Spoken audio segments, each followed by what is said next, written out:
Hey guys, I'm back. In this video, we're going to talk about something called GERD, Gastroesophageal Reflux Disease.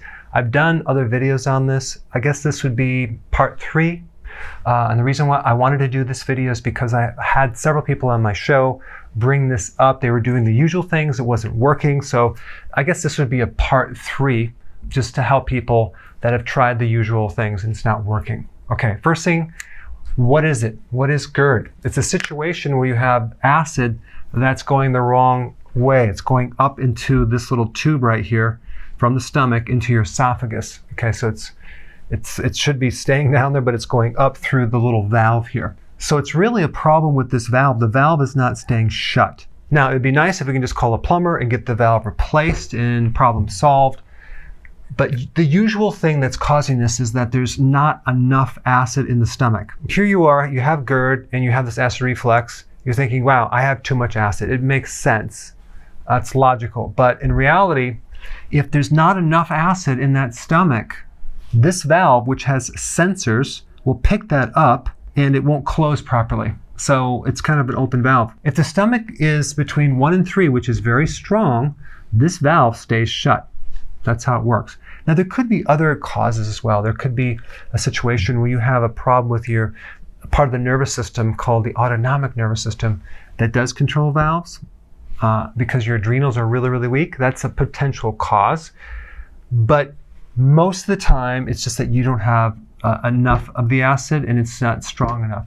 So that's what's causing this. So it's very counterintuitive because you're operating as if you have too much acid, when in fact, it's just the opposite. And this is why it's very hard to fix this problem because you're doing all the wrong things. Now, medically, what they'll tell you is, number 1, lifestyle changes, which I'm not sure exactly what they mean by that, but you have to change your lifestyle. But they don't get into specifics. Number 2, there's medication. Number 3, if that doesn't work, we can do surgery. Very low emphasis on the exact right foods, though, unfortunately. If you look up medically what causes this condition, it's kind of funny because they say what causes GERD is acid reflux. That's like saying the cause of hypothyroidism is low thyroid hormones. You're just describing the whole thing. You're not telling what really causes this problem. So they really don't know. Okay, risk factors, they always say that's obesity and pregnancy. Okay, doesn't really give us any good data. But if you just go about this as if you have not enough acid and you add more acid, you're going to be shocked to find out that's actually going to improve the situation greatly and maybe even resolve it. Okay? Now, I just want to touch on antacids for a second.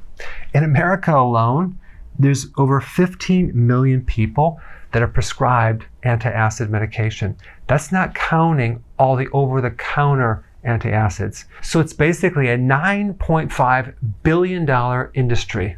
Okay, so what the problem is when you take these antacids, you never cure the problem. You have to keep taking them and keep taking them and keep taking them.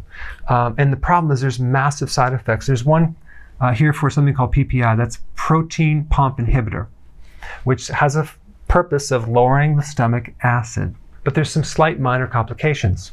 Increased risk of death by 25%, increased risk of dementia by 44%, increased risk of heart attacks by 20%, and you're also going to increase your risk of stomach cancer by 50%. Totally insane. And people are still taking this, and this is still being prescribed. All right, so now that you know what this is, what do we do? The first thing that I would recommend is to start taking apple cider vinegar in a pill or in liquid with your meals. I would also then add something called betaine hydrochloride. It's an acidifier. It's a natural acidifier. And you take it before the meal, and you can take it in pills, like 3 or 4 or 5 or even 6 before a meal. What's going to happen is going to start building up your acids. And by the way, one of the causes of low stomach acid is low salt. Because sodium chloride, the chloride helps make the hydrochloric acid. So that could also be one cause. Now, if you take either one of these and you feel worse, you get like a burning sensation. That means either you have gastritis, which is inflammation of the stomach wall, or you have an ulcer. So you don't want to continue to add acids to an area that's like sensitive, or you have this hole in your stomach. So you want to back up first and start consuming something like chlorophyll. Chlorophyll, like from a concentrated leafy green, a wheatgrass juice powder, or something that can actually heal those areas for a while. And it's going to probably take a while for that to heal. Could take months. Licorice root in extract form is really good for that as well. Okay, so now if you take this and you don't get this excessive burning, but you still have the problem, then you may want to start working on the lower intestinal friendly bacteria down here. Because if you have enough bacteria, which by the way makes lactic acid, it'll help sometimes balance the acids up here and things will work better. So taking a good probiotic may help you. And the one that I recommend is called Effective Microbes, and I put a link down below for more information, but probiotics can actually greatly help this because it's actually improving one part of the digestive system to actually take the stress off this area right here. Now, one really good food for gastritis, acid reflux, or any problem with the stomach is cabbage. Sauerkraut is good, but coleslaw, cabbage seems to be very soothing on the digestive system. So that's just an extra little tip. Now, the last thing I want to bring up, there is a situation where you may have a condition called SIBO. S-I-B-O, small intestinal bacterial overgrowth. Okay? That's a situation where you have too much bacteria, friendly bacteria, in your small intestine, and it really should be in the large intestine. I put a link down below for more data on that. But if you have that, you're going to notice when you consume vegetables, especially in larger quantities, you're going to get a lot of bloating and gas. Okay, that would be a good indication of that because you're actually feeding those microbes. Also, if you take a probiotic, you're going to feel worse. All right, so if that's the situation, you want to follow what I'm going to recommend in the video down below, which is avoid vegetables for 1 month because the microbes consume the fiber in the vegetables and you don't want to keep feeding them because you're going to make them grow and they're already in the wrong place. So we want to avoid that, and then we want to also add the apple cider vinegar and the betaine hydrochloride because we want to make this really, really acidic. That's going to help the digestion at the stomach level, because if we have an incomplete digestion here, we'll get undigested food down here, and that's going to be a mess. Okay, so if there's a possibility you might have SIBO, we have to address it a little bit differently. Of course, it's a given that you need to do healthy keto, cut your carbs down, and many times that alone will solve this issue. And let's not forget intermittent fasting. An average time period for food to travel through the entire system is between 35 and 40 plus hours, okay? How often do people eat? Very frequently, right? They can't even go 3 hours without having to eat or snack on something.